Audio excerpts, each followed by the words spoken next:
Thomas Joshua Cochran.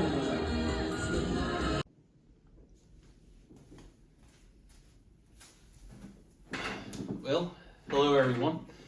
Just kind of wanted to make a video recapping the Ironman 70.3 Gulf Coast that took place a little over 8 days ago.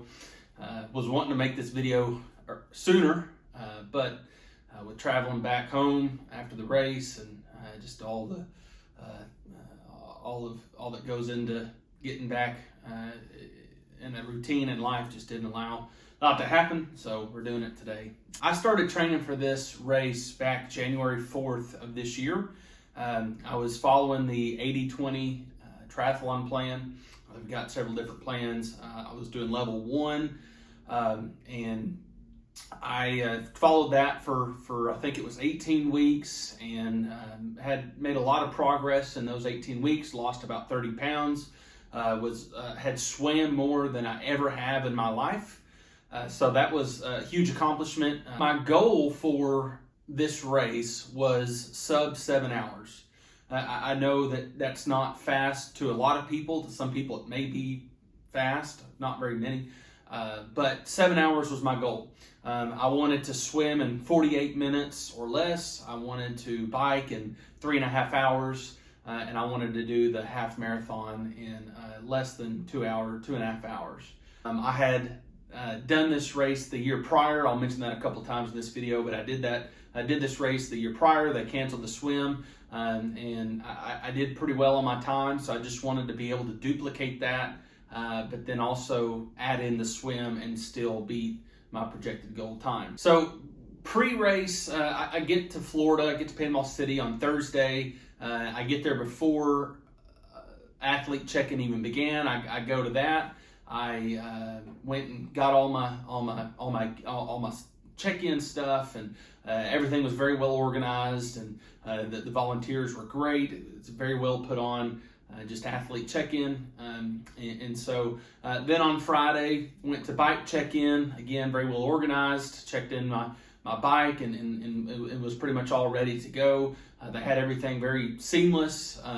This is the only race I've ever done. Like I said, I did it last year, did it this year. It's the only Ironman event I've ever done. So I don't know if they're better than that or not as good, but from my point of view, it was very well put on. Just the athlete check-in, the bike check-in, the whole atmosphere leading up to the race. So my nutrition plan for this race was pretty simple. I wanted to consume about 16 to 20 ounces of water per hour. And not really water, it would be the precision hydration that I would have filled up in my water bottles. Every single bottle I had on my bike would be filled with precision hydration. So it would equate to almost 1,000 milligrams of sodium per hour if I drank the 16 to 20 ounces of water per hour. That's on the bike. And then also on the bike, I was attempting to consume probably about 45 to 50 grams per hour through the Martin Gel and Martin Solids. On the run, I would just drink. My plan was just to drink precision hydration at every aid station, and then take a Martin Gel every 45 minutes, 30 minutes or so.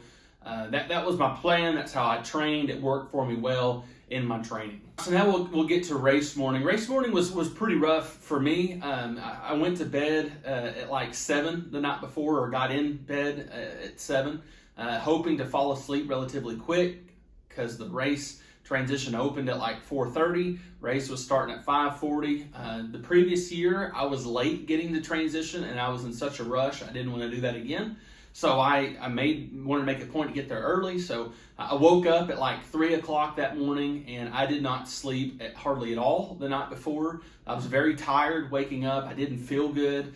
And I was honestly worried that was going to cause me issues in the race. But I got up, ate some oatmeal, and then just kind of got around, got everything gathered up together, and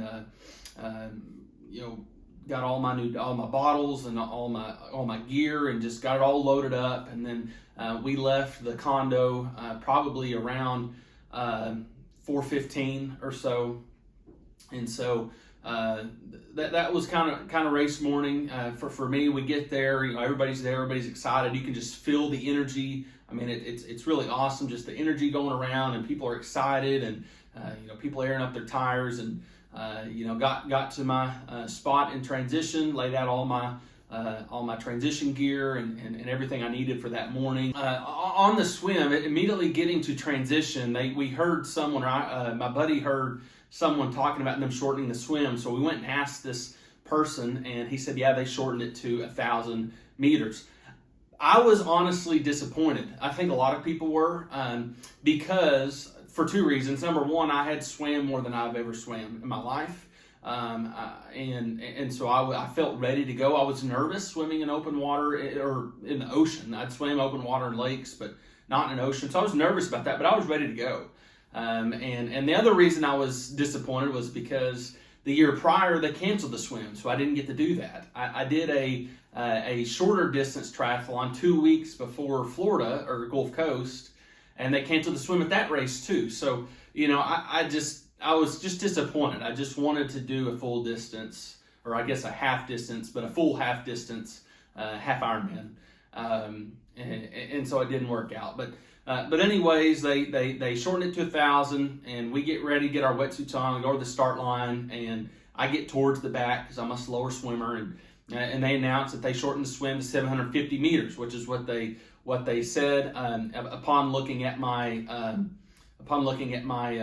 stats on Garmin, it looks like it was probably closer to 600 meters than 750, but nonetheless, it didn't really even take me. I think it took me 15 minutes. I'll put the stats up there. It took me 15 minutes. But it was pretty choppy going out into the ocean. Once you made the turn at the first buoy, it really kind of, it's kind of a cross wave. So it's, heading into it's kind of tough, but then you kind of go with it when you make the first turn and then head back. So, if you got to that first buoy, it was pretty smooth sailing from there. But it was pretty choppy, especially for someone that didn't get to train in choppy waters. So it was pretty choppy. It took me a little bit to kind of get my bearings, but after I made that first turn, I settled in, and I just wanted to make sure I didn't push it, and just really tried to finish the swim strong, feeling good. And I did. I finished the swim and immediately ran into the transition area. They had showers that you were able to wash the salt off and the sand, and so that was much appreciated. But then getting in transition, this is a part I don't know about embarrassed, if that's the right word, but just something I learned. I took like 12 minutes in transition in T1, and a lot of it was just taking my time drying off, and then also putting on sunscreen because it was sunny at that time, and I burn easy. And so I spent a lot of time. I took too much time in T1. On the bike, my strategy, what I trained for, was 16 miles an hour, which would have put me at about 3.5 hours for this bike route. That's pretty much what I did the year before. The wind was crazy coming back in the last like 12 miles. So I really thought I could for sure do that. On race morning, when I looked at the weather, I noticed that there was a south wind, what they were projecting. And so I knew for a good portion of the bike route, you head north. So I knew for the first part of the bike, or I thought for the first part of the bike, I would have a tailwind. So my goal was to average a little over 16 miles an hour while keeping my heart rate low to save myself for later in the bike and on the run, but also to build a little cushion for in there so that when I come back into the wind, I have a cushion there built up where if I don't average over 16, it averages out to 16, and then I can, when you go east and west, you can I can just make up what I need to make up, or just hold what I need to hold to keep my 60 mile an hour average. So I head out there, and I'm noticing I feel pretty good, and I was averaging about 16.4, 16.3 miles an hour for the first 18 miles out there, or 20 miles, whatever it is. I was feeling pretty good, and when I got close to the turnaround, I remember just thinking, okay, now it's time to just get in your aero position for this next however many miles into the wind. Just try to just spin and just make it through. And so I make the turnaround, and I noticed really quick, I don't feel any headwind. And after about a mile or two, I looked at my average lap pace, and it was like in the 20s for that first mile, second mile. And I realized I don't think there's a headwind.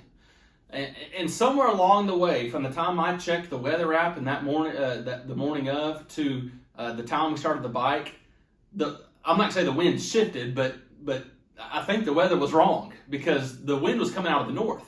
So I had done 16.34 miles into the wind, and now I'm coming back with the wind, and I was flying. I'm not a super fast biker. Like I said, 16 miles an hour was kind of my training pace. And I would have loved to do more than that, but I didn't know, I wasn't expecting it. And so I'm averaging 21 miles an hour coming back, and you head west, and you go over this bridge, and there was no headwind that way, and then you make this weird kind of turnaround and come back over the bridge and head east all the way to the finish line, and there was a slight headwind there, and it poured on that last stretch, for me at least. But there wasn't enough wind to keep me from going under my average that I had built up for the first 40 miles. And I looked at my watch, and I was at 17.3 miles an hour. And I'm just ecstatic, because I'm like, my goodness, I'm, for me, flying through this course. And it was an absolute blast of a bike ride. Other than the course is awesome. Other than that turnaround, where you have to kind of make 2 loops here and come back. It's just, they got plastic footing. It's kind of scary, honestly. You got to be real careful. That's like the worst part of the course. Other than that, the course is awesome. But coming back into the finish line, it was pouring down rain, which did slow me up just a tad, because for me, I just want to be safe and not slip or crash, or so I was out of the aero position, just trying to hold, not fall over anything, not slip or slide, and so it was a little slower, but it honestly didn't affect me that much. So anyways, I finished the bike averaging 17 minutes and 48 seconds. So I crushed my goal for the bike. I was feeling really good. I did push it really hard. My heart rate, I'll put my stats from Garmin. My heart rate was more elevated than it usually is, but I think it was worth it to average that faster bike time. So anyways, the bike was just flat out awesome. I had no issues with the bike, no tubes, no flats, no issues at all. It was an absolute blast of a bike ride. Going into T2, I was very proud of myself. T2, it was very cloudy, very sunny, so I wasn't worried. It was very cloudy, very rainy. So I wasn't worried about getting burnt. So I didn't even put on sunscreen. I just put on my running shoes and put on my hat and grabbed some gel. I think I even took a gel in, and I just went to the porta potty, used the bathroom, and then I went and ran. And I was feeling really good at this time. Now on to the run. So I get out there, and if you've never done the run, it's 3 laps, so they're a little over 4 miles each time. Which some people don't like. I personally like it, because it's easy to, once you do it once, you know where all the turns are. And for me, I do better when I know where the mile markers are. So I like it. Plus, you get better crowd support, because they're not so spread out over 13 miles. They're just spread out over a little over 4. Also, the aid stations, you know where they're at, you know when they're coming up. So I like it. The course, I did it last year when it was just super humid and hot before it started raining. It's a hot run, but this year, the temperature wasn't bad at all. It was cloudy, and so I get on the run, and just immediately when I get on the run, it's pouring again. It just downpoured, and there was huge puddles just all over the course, and so that was the toughest part of the race, of the run to me, was the puddles. And I trained, I ran in rain. I was used to it. I was ready to go. What I hadn't trained in was running in puddles that deep, where I've ran with my feet soaked, but I've not ran it where they are so soaked that you're like a sponge. You're just squeezing out water every step. And so I did get some chafing and some blisters on my toes, so it's hard to train for that, but barring just going out and just intentionally getting your feet wet. But like I said, I ran in rain. I live in Oklahoma, and in March, April, May, we get storms all the time. I'm used to running in the rain. I actually enjoy running in the rain. Just wasn't used to my feet being that sopping wet. Felt like it added about 10 extra pounds. So, but other than that, it was, again, a great run course, and crowd support's awesome. The aid stations were very well placed, in my opinion. And I got to see my wife every time I come around the turns. Very encouraging, very motivating. And so that was awesome. My goal on the run, what I trained with, was 11-minute miles, and I finished the run running 10 minutes and 20 seconds. Again, my heart rate was elevated, but it was one of those things. I was feeling really good, and I wanted to finish strong, and so I was very proud of that time that I did. The one mistake I made on the run was I was taking a Martin gel every 45 minutes. That's what I trained with. When I got to about an hour and a half, maybe a little over hour and 40, I started, I don't know if I would consider it bonk or hitting that wall, as people say, because I still felt good in the legs. I was just hungry, because those Martin gels are just not, they're just not super filling, so I just kind of needed something solid. But I was really nervous to take something solid on the run because I have a pretty sensitive stomach. And so I didn't want that to cause me even more pain, but it got to the point where I was starting to lose some energy, even though I had taken 2 Martin gels at this point. So the next aid station, I just said, you know what, I'm just going to take a Martin Solid. So I took one, and within 5 minutes, I felt fine. I felt good again, and I don't remember what mile that was, 10, 11, or whatever, but I was like, okay, I'm good to finish. And so, I would walk through some of the aid stations, but after I ate that, I pretty much just ran through them, and just really wanted to finish, and really wanted to get out of the sopping wet shoes I was in, So I was ready to be done for that, and I was feeling the extra push I put on the bike towards the end of the run. So. But all in all, it was a great run, and I was super proud of myself for running that pace that I did. I know that's not fast for some people, but for where I trained, that was where I trained at. That was an awesome pace for me, and I ended up finishing the race in 5 hours and 58 minutes and some change. My goal, like I said, was 7 hours. Let's say you add an extra 35 minutes onto the swim. I would have beaten that 7-hour mark, even with the full distance half Ironman swim. So I was very proud of my performance that day. Just the whole day, even with the rain, it was an absolute blast of a race. I had fun. The course, both bike and run courses were just very well maintained, very well put on. And again, this is the only race I have I don't have any races to compare it to, Ironman races. This is the only one I've done. But what I can say for that one is, to me, it's a very, very well put on race. The volunteers are awesome. The community is awesome. The town is phenomenal. So it was just a joy of a weekend. And so I can't say enough about how much fun the race atmosphere and the race itself was. So anyways, that's kind of the end of the video.